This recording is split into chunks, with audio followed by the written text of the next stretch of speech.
প্রতি বছরের মতো এবারও জমজমাটভাবে শুরু হয়েছে ধামরাই এই রথ মেলা।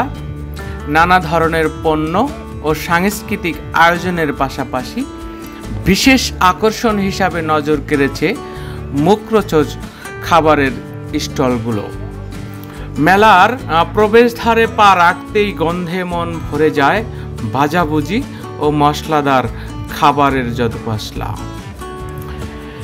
মেলায় বসেছে বাহারি সব খাবারের দোকান, তেলে ভাজা গরম গরম ফুচকা, টক ঝাল পানির স্বাদে ঠোঁট ঝালিয়ে দিয়েছে কিশোর কিশোরীদের ভিড়।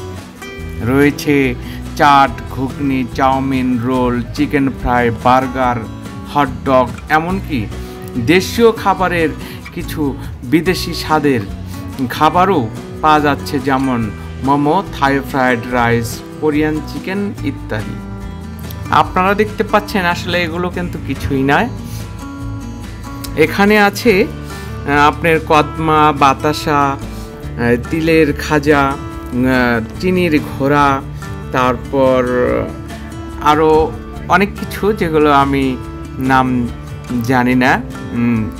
খাবারের মান ও স্বাদ নিয়ে দর্শনার্থীদের মুখে যে প্রশংসার অন্ত নেই। দোকানদাররা জানিয়েছেন মেলার প্রথম দিন থেকেই বিক্রি বেশ ভালো। কেউ পরিবার নিয়ে এসেছেন সন্ধ্যা কাটাতে, কেউ আবার বন্ধুবান্ধব মিলে আনন্দ করতে এসেছেন। আর প্রত্যেকের কাছেই খাবারের এই বাহার যেন বাড়তি আনন্দের একটা উপলক্ষ। এক বিক্রেতা জানালেন, প্রতিবার মেলায় এসে আমরা নতুন কিছু খাবার চালু করার চেষ্টা করি। এবার কিছু খাবার এখানে দেখতে পাচ্ছেন, বারো ভাজা। বারো ভাজা আসলে একটা মুখরোচক খাবার, অসাধারণ। এটা যেন খেতেই হবে। এখন মেলাতে আসলে যেন বারো ভাজা না খেলেই নয়, এটা জিভে জল আনার মতো স্বাদ।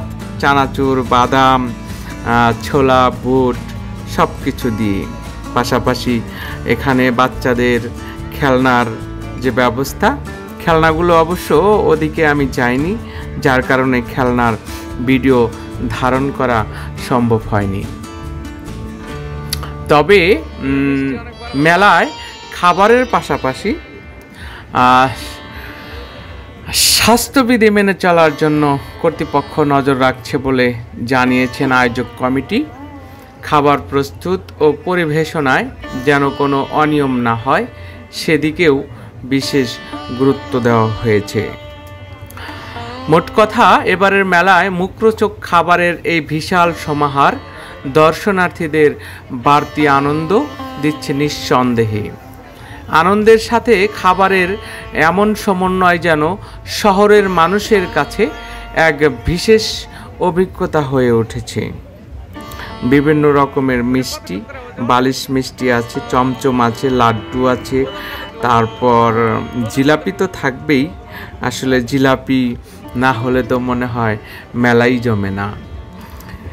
মেলার যে আকর্ষণ তা হলো এই খাবার, এই খাবারের পসরা এবং খাবারের গন্ধ। যখন বোঝা যায় যে অনেক দূর থেকেই এই খাবারের গন্ধ, ভাজি পোড়ার গন্ধ দূরে থেকে পাওয়া যায়, বোঝা যাচ্ছে যে না, এখানে মেলার বিশেষত্ব কিছু আছে। মেলা শুধু আসলে খাবারের মধ্যেই সীমাবদ্ধ নয়, আপনাদেরকে ধীরে ধীরে সব কিছু দেখাবো পার্ট বাই পার্ট। আজকে শুধু খাবারের ভিডিও আপনাদেরকে দেখাচ্ছি।